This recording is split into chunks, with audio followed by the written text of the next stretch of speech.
Alright, welcome back to TEW Impact, and we are at Under Siege. Big pay-per-view, hopefully. At least it'll be big. I originally didn't want to do, or originally don't really do, pre-show news unless it's, like, really important. Um, we, we'll get there. It's not really important for us, but I just thought it was worth mentioning before.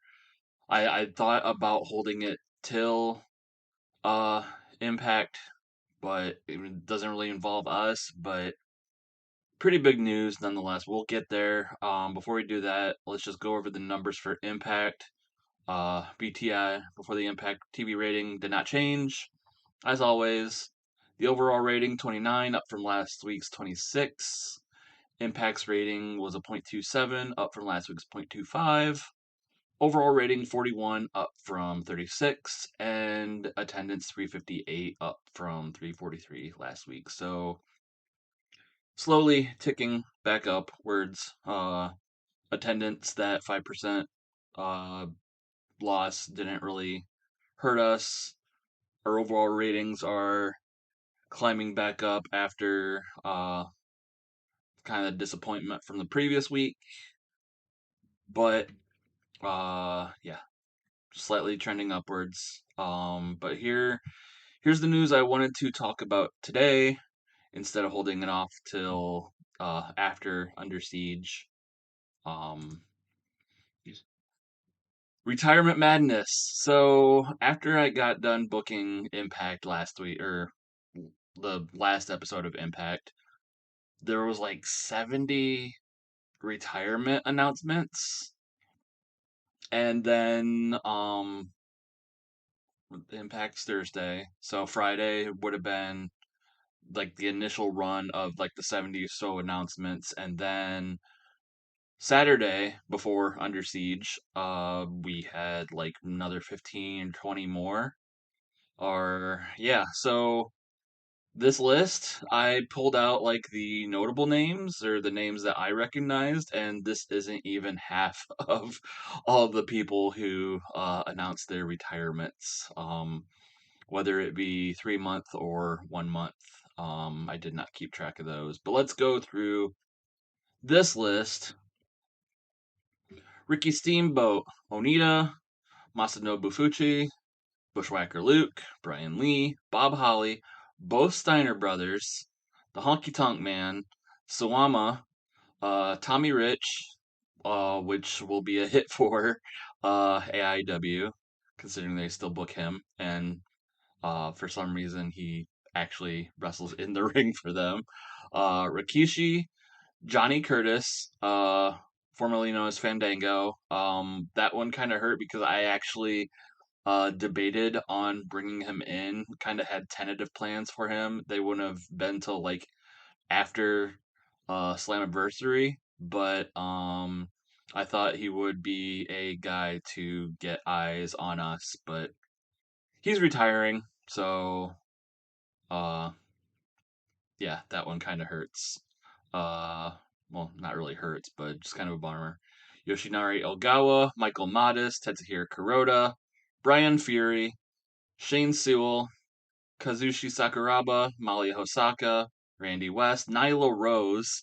That's probably the most shocking of these because most of these on this list are either like don't really work or make appearances. But Nyla is wrestles for AEW. I might even be their women's champ. I would have to look that up again, but um, either their women's champ or their TBS champ. I thought she won a belt recently, but yeah, that's probably the most shocking in this list. Tiger Ali Singh, Bill Behrens, Rick Baker, aka D Ray 3000, Yoshiaki Fujiwara, Atlantis, Ryclon Stevens, formerly known as Ezekiel Jackson, and Big Rick, Sumi Sakai, La Rosa Negra, April Hunter, The Boogeyman, Scoot Andrews, Dave Wills, aka the It's Still Real to Me Damn It guy, and Rob Feinstein. So What I think this list was like 30-ish people last time I counted, which was like a few days ago when I actually made this list. So, like I said, that's probably not even half of all the retirements announced. This was just the notable ones, or the ones that, a lot of the other ones were probably foreign names that I didn't recognize, so I didn't put them on. But yeah, I would, like I said, like a lot of these kind of go without saying. They're not really frequently active, but like Johnny Curtis was in NWA. I think might have left when Nick Aldis did, um, which kind of gave me the idea to eventually bring him in. But if he's retiring, I'm not even going to bother. Nyla Rose, again, probably the most shocking one, considering she's active and might actually be one of the title holders in AEW. But yeah, uh, just kind of weird. I think this was just the most I've ever seen happen in a game at one time. It was just like 60 plus, close to 70 in one day, and then another 10, 15, 20 the day after. So pretty ridiculous, but something I thought should, we should get out of the way now instead of waiting till uh the impact after the pay-per-view. Um I probably should also say right now, I after Under Siege, I might be taking a break because I have plans for Slammiversary, and I definitely want to get to Slammiversary before I have like any sort of cutoff.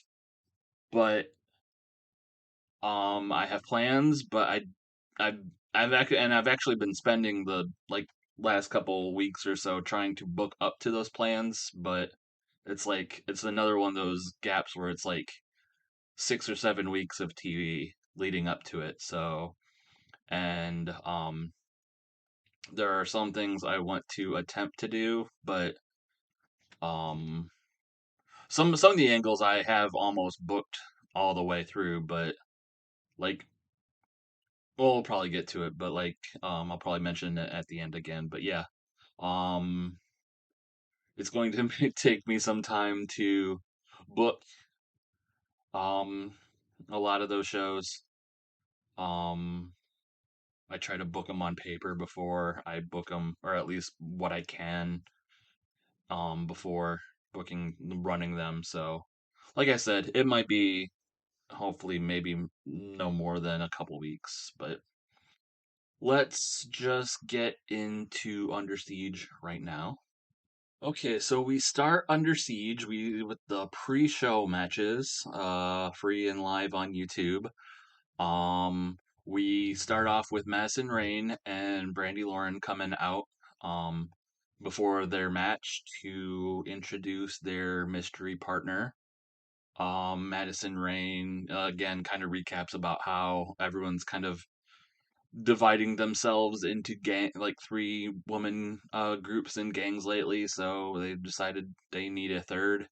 And Brandy Lauren wants to take over the announcement duties for some reason, but Madison lets her. And Brandy announces that Kelly is their third partner, which Madison quickly grabs the microphone and says, "What are you talking about? The Kelly? It's not Kelly. It's Killer Kelly." And Brandy's confused, just like, "You told me Kelly." He's just like, "No, it's Killer Kelly." And Killer Kelly comes out. Brandy Lauren definitely disappointed that she is not tagging with Kelly, but instead Killer Kelly. But their third person for the upcoming match has been revealed. Segment rank of 20. Killer Kelly has debuted her badass gimmicks, got an initial rating very good. Recap gimmick changes can be penalized for losing to a comedy gimmick, which doesn't surprise me. Um, but yeah, so it's Madison Rain, Brandy Lauren, and Killer Kelly versus Quinn McKay, Roxy, and Rachel Ellering in the ensuing match.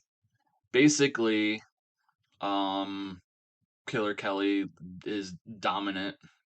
I think I had her booked as dominant and basically works the predominant just most for her team, and Madison and Brandy just get their shots in. Eventually, Kelly taps Quinn McKay out to win in 8-11. So Madison Rain looks like she's got someone very vicious on her side. Roxy seemed off her game. The storyline has lost heat. At least her Kelly's ring performance is, kind of on par with everyone else's. Um, we had Nikki Rocks as road agent, so this could have been better. But yeah, Kelly basically dominating for her team and running roughshod over everyone until eventually forcing Quinn McKay to tap out to a submission, segment rating of 26. And then in the next match, the pre-show match, Slater and Rhino, well, Heath and Rhino, it's not Slater. Heath and Rhino defeat Raj Singh and Mahabali Shera in 10:05 when Heath pins Shera. Ace Austin is at ringside, but does not interfere. There are times where Singh and Shera go to Ace for guidance, and he does not help them. Basically stands silent at ringside and just works over or just watches as Slater or Heath and Rhino eventually just break them down and put them away as the more experienced team. And with no help from Ace Austin on their side, they're just kind of sitting ducks. But a segment rating of 39. After the match, Heath and Rhino celebrate their win and they go to the back. Raj Singh and Mahabali Shera. Well, eventually Ace Austin gets into the ring, and Singh and Shera are just wondering why Ace Austin refused to help them, which brings out Madman Fulton. And Fulton basically beats on both of them while Austin watches, eventually plants both of them with a double chokeslam. So Madman Fulton is back at the side of Ace Austin, and Austin has dumped Singh and Shera as his lackeys. Has disposed of them, shown that he has no use for them anymore, especially now that Madman Fulton is back and injury free. Segment rating of 27, which that ends the pre show. While the I didn't book it, but we'll just pretend there's like a opening video footage and like music video and stuff like that, kind of taking up the time because the Ravens Heart Clockwork Orange House of Fun is going to start the show, and that's going to require some setup. And then while that's going to set up, we get a and this opens the pay-per-view once the like opening video and stuff is over. We get a video where Raven is sitting out in the parking lot of the arena waiting on somebody, when eventually an unmarked van backs in. uh Raven goes up to the driver's side window of the van, and it's Father James Mitchell driving the van, backing it up to the doors of the arena. Raven asks James Mitchell if the indoctrination has worked, and Mitchell is like, well, they're all kind of goofy, but if you want them to fight, they'll do they'll do what you want them to do. They just got out of a pretty gnarly fight, so they're willing and able. Raven goes to the back of the van, opens up the double doors, and you see 4 bodies, 4 noticeable bodies, with their hands bound behind their back and covered in their heads covered in like burlap sacks or black hoods or whatever. But you can kind of tell that it's Swinger, Ziki Dice Hernandez, and Johnny Bravo. Raven, you know, gets them up and leads them out of the van, and Mitchell. They all go into the ring, but Mitchell kind of goes up to Raven and he's like, you know, I always felt kind of bad about that haircut I gave you years ago. Does this make us even? And Raven's like, yeah, I guess so. Quote the Raven Nevermore, and they all walk into their uh, arena, except for Mitchell, who laughs and drives off. Segment rank 31. Raven and Johnny Swinger are getting better at their gimmicks. So that leads to the Clockwork Orange House of Fun match. The Brian Myers and the Learning Tree come out to the ring. This is basically the Clockwork Orange House of Fun where like they have it's like a chain around the ring, but like one of the chains has like they all have like weapons hanging from them, but like one of the sides of the ring has a part of a cage hung up. Um but yeah, it's just a mess of weapons and crap surrounding the ring, and the Learning Tree make their entrance. Raven and Swingers Palace, they make their entrances. They're kind of wearing like war paint to show solidarity with Raven. But in the end, the Learning Tree defeats Raven, and Johnny Swinger, Zicky Dice, and Hernandez, Johnny Bravo at ringside, um, did a 4-on-4 hardcore match. Um, Basically, just random crap. They just hit each other with random crap and they break away.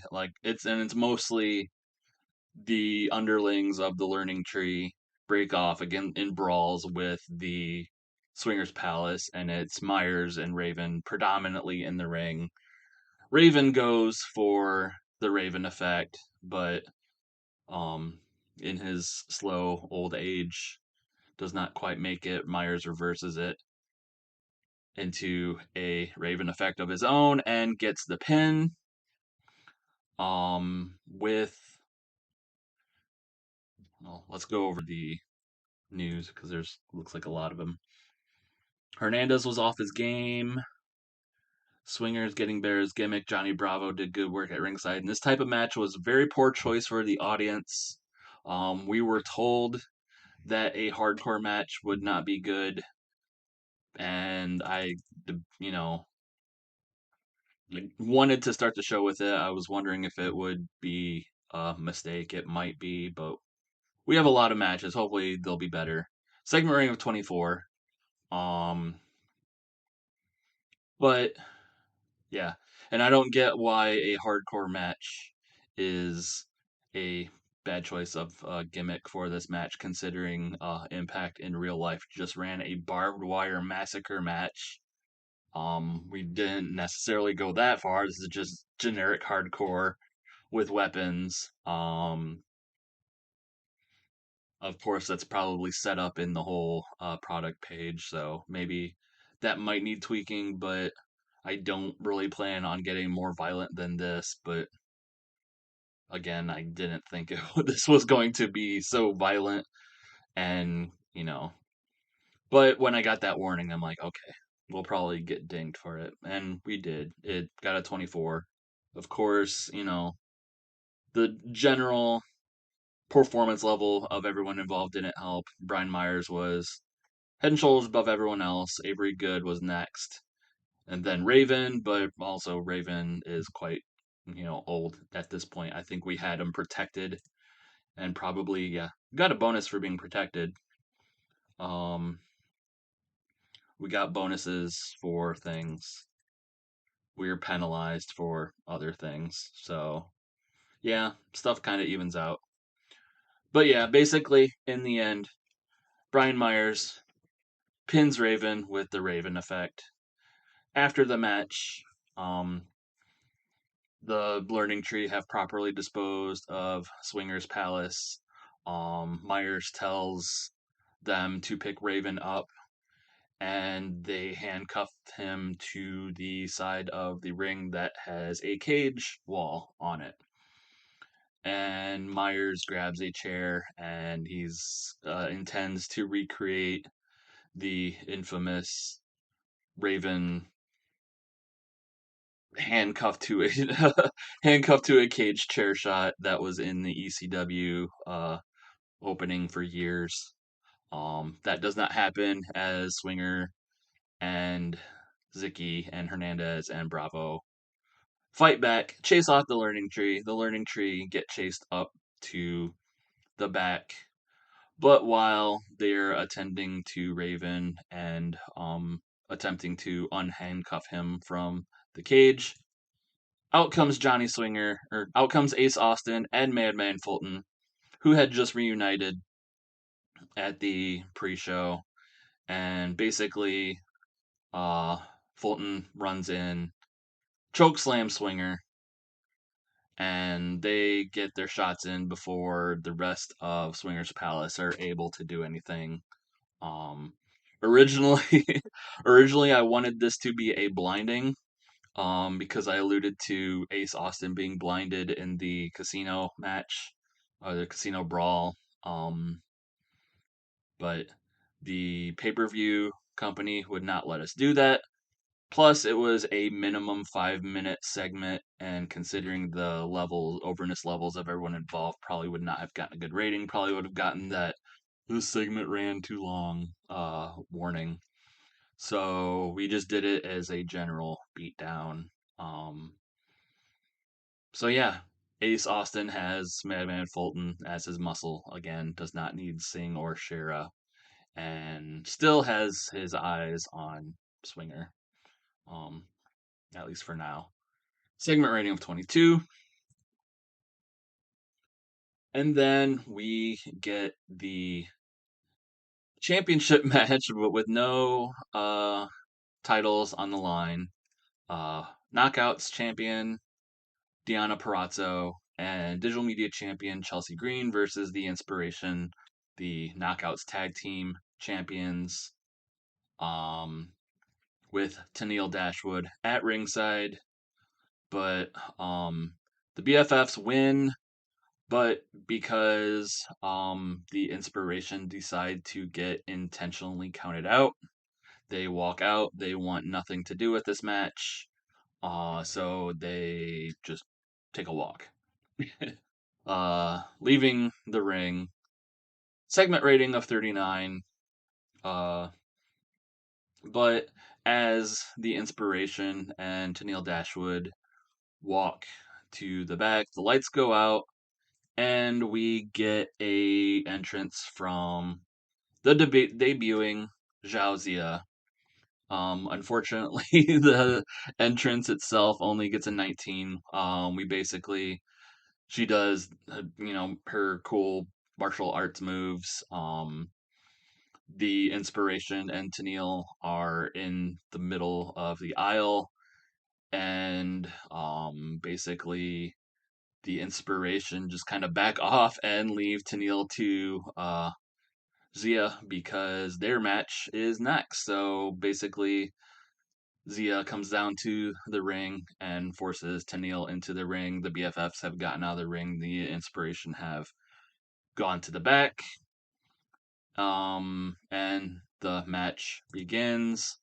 And it's a fairly quick one. And with the debuting in her first match, Zhao Zia defeating Tenille Dashwood in 8 minutes by a pinfall.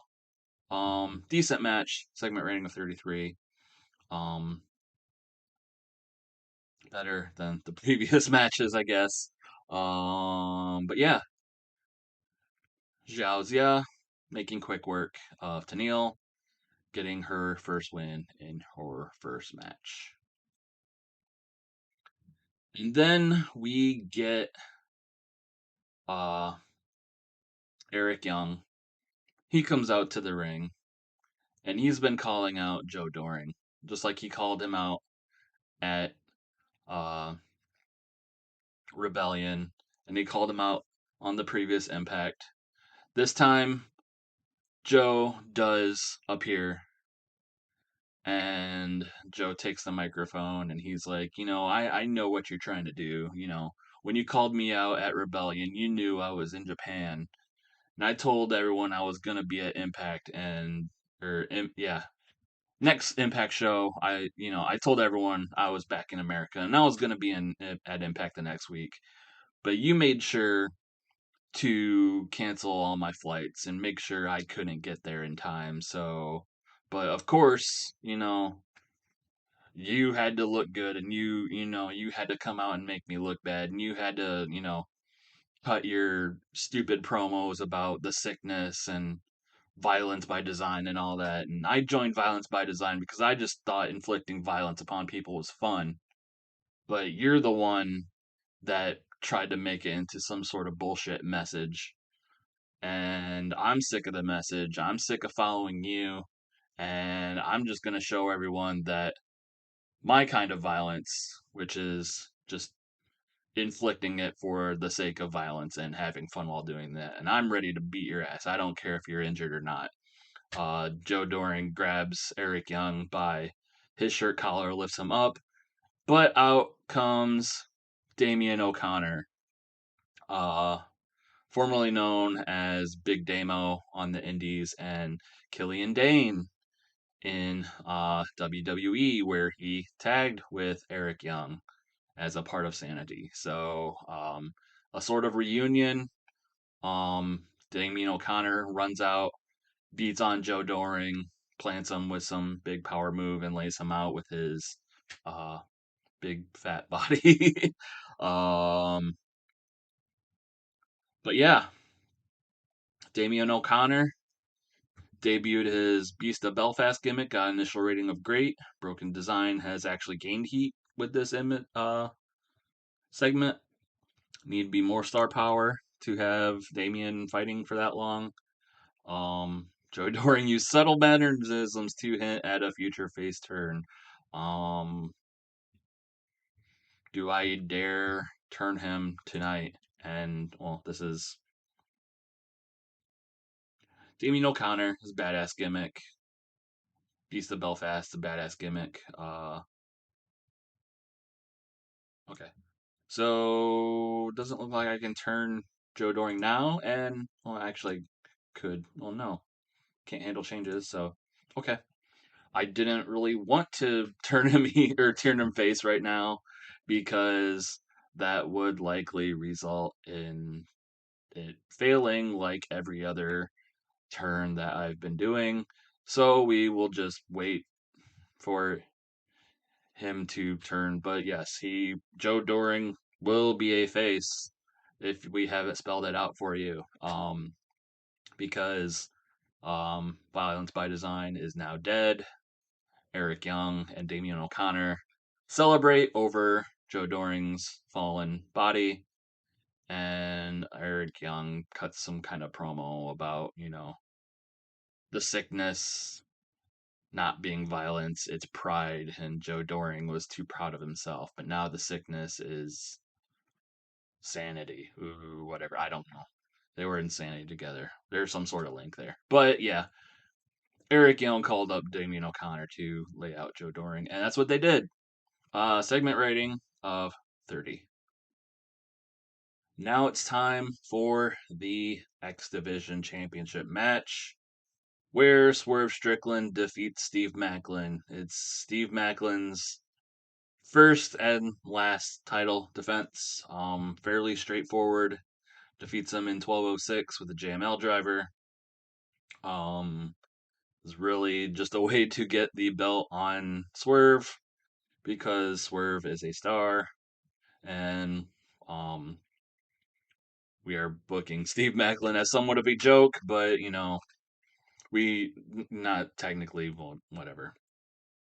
Think of him how you will, but we're booking him as some sort of paranoid conspiracy theorist, jerk, and kind of getting what has been coming to him with his recent behavior.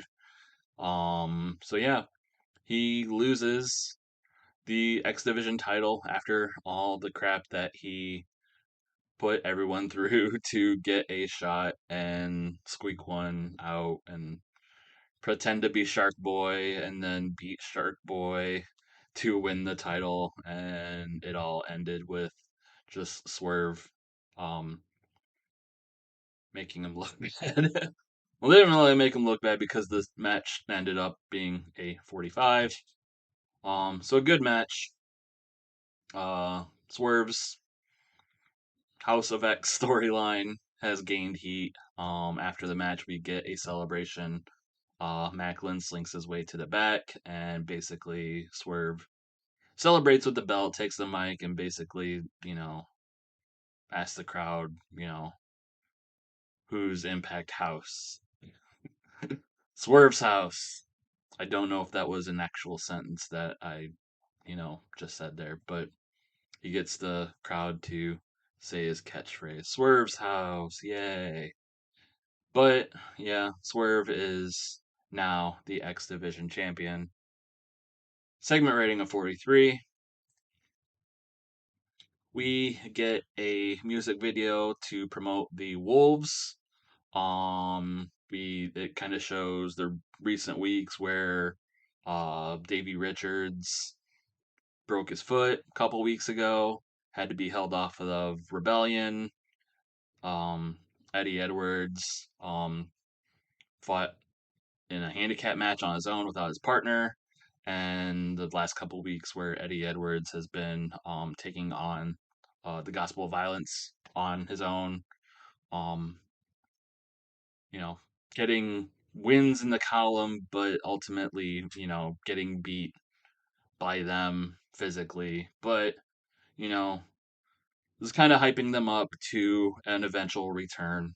Um, Hopefully sooner rather than later. Segment rating of 31, but after that, they're interrupted by a promo from the Gospel of Violence, and they brag about breaking Davey Richards' foot and you know, brutalizing Eddie Edwards, and they talk about, how they are, the harbingers of violence and blah blah blah. And their promo is interrupted by Sam Beal, much like on Impact where Beal interrupted the Good Brothers. Um the Gospel of Violence don't take too kindly to their spooky aesthetic being interrupted by Sam Beal. Trey Miguel jumps in again, and Trey's like, you can't keep doing this. You can't keep picking fights with these guys. You did it last time with the Good Brothers, and thankfully the Morrissey machine guns were around to bail us out. But we can't keep doing this. And Trey even goes to apologize to um the Gospel of Violence, and Trey's like, I got to teach him a little bit more, not to poke his nose where it doesn't belong. Sam. And the Gospel of Violence just kind of call him a coward for backing away from a fight, and then Trey's just like, okay, screw it, and they get into a fight with the Gospel of Violence, which needs to be pulled apart by security. Um, so yeah, Sam's meddling did finally get Trey Miguel to join his side in a fight, but the fight doesn't last too long. It's being separated by security, but maybe this will lead to a match. Maybe on Impact. Wink. Segment rating of 24. And then we get the Demons Dance match. Um, we did this a general no disqualification match because, one, we just had the uh, Ravens Clockwork Orange House of Fun match, and we got dinged for that because the hardcore match wasn't for our audience. Whatever. Um, but let's pretend like they're reusing some weapons from that match and they're taking it to each other. Good friends, bitter rivals. But in the end, it's Rosemary who defeats Taya Valkyrie in 1039 with a red wedding. Taya Valkyrie was really off her game, which makes sense because she is likely to retire. I think she retires in a few weeks. I don't have the exact date in front of me, but I think yeah, maybe week 3 of May she retires. So it would be understandable that she is off her game. I originally wanted her to take some sort of crazy bump to finish this, at least their section of this program. But she wasn't having it considering she's retiring, which I totally get. So, but Rosemary defeats her rival, her most intense rival, but also one of her best friends. Segment ring of 36, and after the match, Rosemary basically extends her hand to Ty Valkyrie, helps her up, and they hug. They are friends still to the end. Segment rating of 32 for that. But yeah, Taya is not long for the wrestling business, and where is that gonna leave Rosemary? Will she continue onwards towards becoming a knockouts champion? Would she continue going after Deonna? If she does, she won't have the backing of Taya, so um, their friendship continues, but Rosemary is probably going to have to go it alone from here on out. Segment rating 32 for that. And then we get Maria. She comes out to the ring and she um demands that Gail Kim come out and deliver those buyout papers to her right now, signed, sealed, and delivered. Gail Kim comes out. She looks fairly sad and downtrodden, bummed out. She gets in the ring and she hands the papers over to Maria. It takes her a second. She doesn't want to do it, but she eventually does. Maria laughs, but then when she ruffles through the papers, she gets increasingly angrier and angrier until she throws the papers at Gail Kim and reveals that none of these papers have been signed at all. You didn't do your job. You were supposed to hand Impact over to me. You were supposed to take these papers over to Anthem and Ed Nordholm, get them to sign over so I can buy Impact. What's your problem? What'd you deal? And Gail Kim's like, are you an idiot? I'm not just going to hand the Impact over to you. Impact has been my home. And it's been the home of, some of the best wrestling in, modern times. And she goes down and she's like, Impact's been there when, not a lot of people have, or, the business hasn't been there for me a lot. And Impact was there. And Impact's been a home for me and many others. And I'm not just gonna hand it over to you and buy it out because I know you'll just ruin it. You'll make it the Maria show and change the name and change everything about it, make it all about you. And that's not what Impact is all about. Impact is about making the best wrestling that we can and giving a home for people who might not have, a home elsewhere. So I went over to Ed Nordholm and quite frankly, he was interested in your offer. He said it was a generous offer and he debated signing the papers, but he also knows that this is professional wrestling and we settle our matters in, you know, we settle our matters in our own way. And he left it up to me as to what we're going to do about this. So at Slammiversary, on the 20th anniversary of Impact, we're going to make it official. Making a match right now with Impact on the line. Maria, you're gathering your so-called army and you know, your future employees for if you ever get to buy Impact. That's good for you. So guess what? I'm going to put the future of Impact on the line in a lethal lockdown match. Maria, you get 5 people. I get 5 people to represent Impact. And we are putting the future of Impact on the line in a lethal lockdown match, 5-on-5. Submit or surrender, War Games, wink wink. But yes, so Gail Kim lays it down. The future of Impact hangs in the balance at Slammiversary on the 20th anniversary for in a lethal lockdown match, 5-on-5. Maria Kanellis gets 5 people. Gail Kim gets 5 people. Whoever wins, if Maria's team wins, they get to buy out Impact. The buyout will go through, blah blah blah. But if Gail's team wins, Impact stays as is, and Maria cannot, her offer is null and void. And then for good measure, she hits Maria with an eat defeat, throwing more papers up in the air. And Gail Kim walks out triumphant. Oh my god. That's that stupid, like. We're watching too much Pluto TV because I just keep reminding myself of Tremfya prescription ads and stuff about plaque psoriasis. But that's not. Impact is not about plaque psoriasis. It's about wrestling, damn it. Segment rating of 44. The segment or the storyline is advanced with the segment gained heat and Maria is getting better. So this storyline hopefully should be good.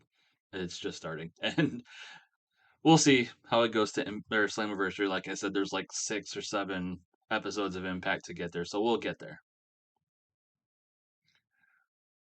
We get W. Morrissey coming out for his world title match that was made on the last episode of Impact. Morrissey comes out, makes his entrance, gets in the ring, but before Josh Alexander comes out and makes his entrance, Jake Something comes out and makes his entrance. And basically, he comes out, takes a front row seat, and plops himself down and is going to watch the match. Morrissey thought he was done with something after Rebellion, thought he buried him and put him in the rear view, but something is here and he just wants to watch the match. Or so he says. Segment ring of 24. Jake Something's getting better as his gimmick. And then we get the Impact World title match. Josh Alexander defeating W. Morrissey in 13-15. Not well, we won't make it a tombstone pile driver, but basically, we play up the fact that Josh Alexander has had this is now his third major match, his third title defense in 2 weeks. He had a long technical match with Jonathan Gresham, and then a couple weeks later he had a match with Nick Aldis, and now he has a match with W. Morrissey, who is his biggest challenger.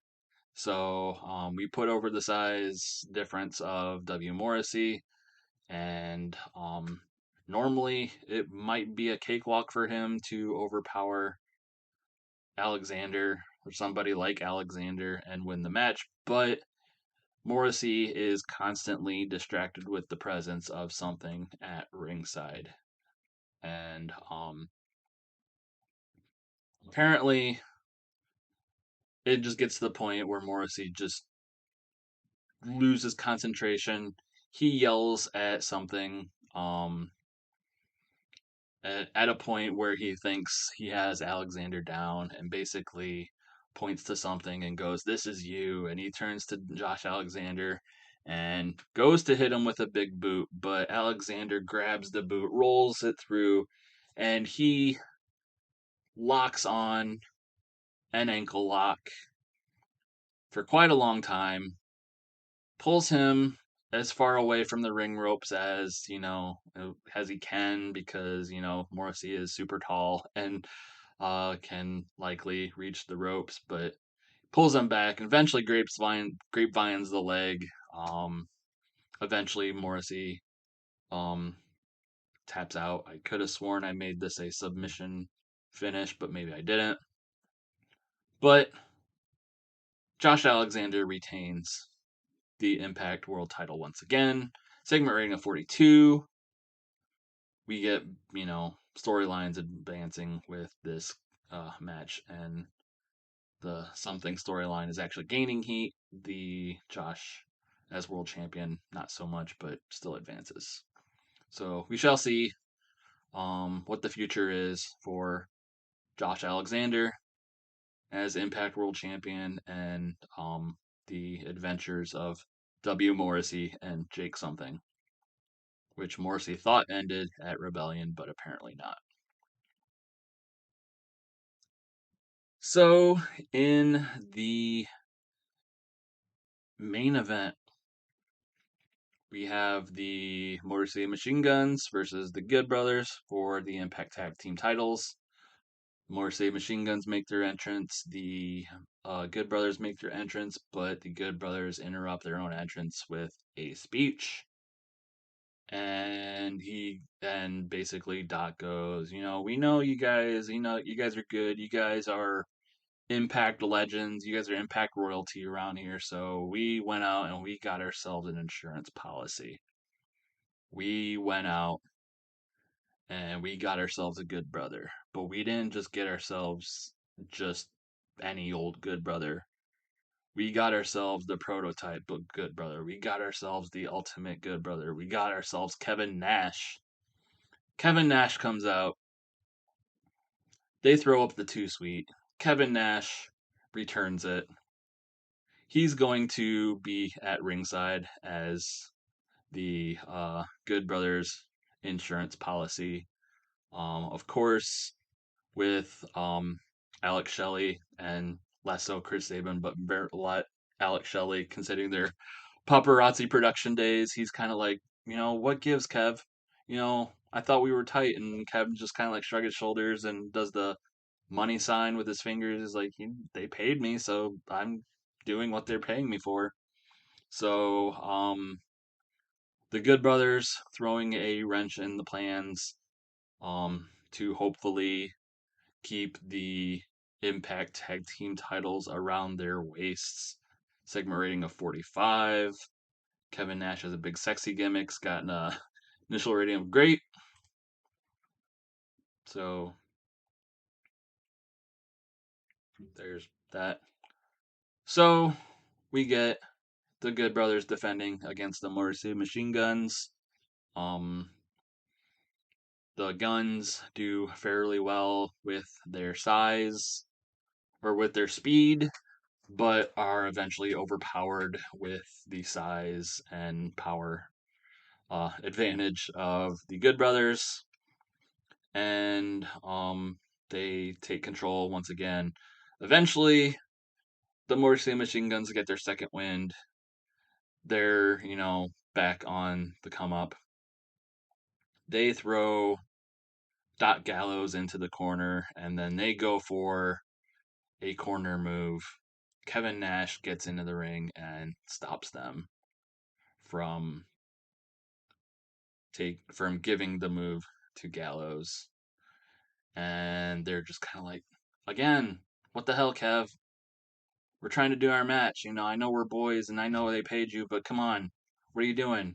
And Kev's like, you know what? I got this. He turns the Gallows, gives him the old size up, the old picture frame, and then elbows Doc Gallows.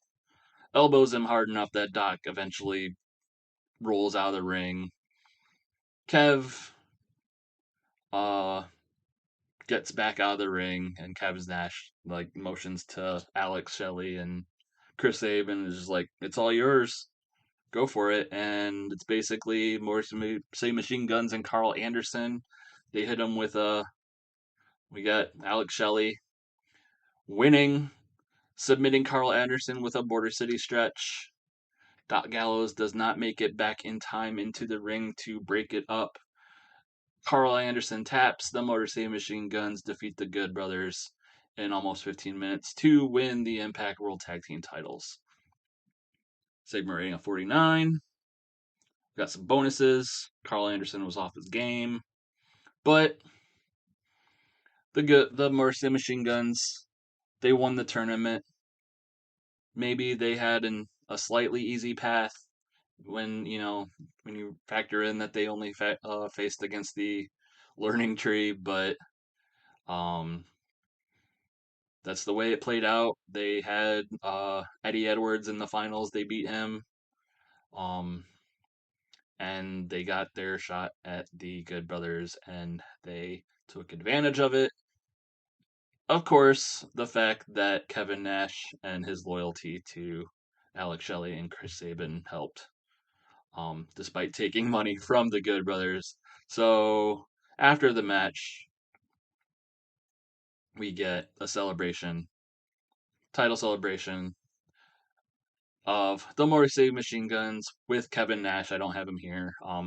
I didn't want to go through the whole I brought him in as a heel to side him with the Good Brothers. I didn't want a one night heel face turn to just to screw things up with that. So we end the show with Alex Shelley and Chris Sabin and Kevin Nash celebrating with the Impact World Tag Team titles.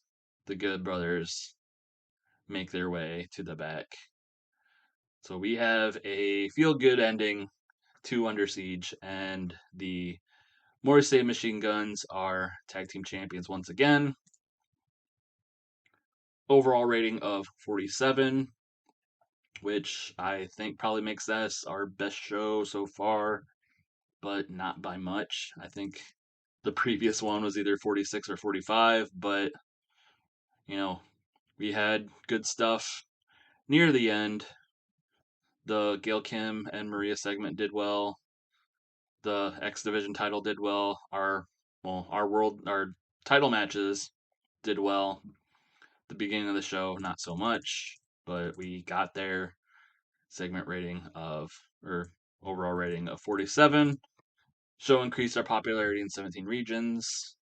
1,400 people, which is probably, I will be surprised if that's an uptick from the previous month. I don't remember offhand, but we'll make a speech. We will make a speech for Alex Shelley, Chris Sabin, Kevin. Well, let's not do Kevin Nash because actually we only brought Kevin Nash in for a one night deal. So, um, so any sort of morale improvements will be kind of wasted because we only brought him in um once for tonight. But we will praise them both for a great performance. And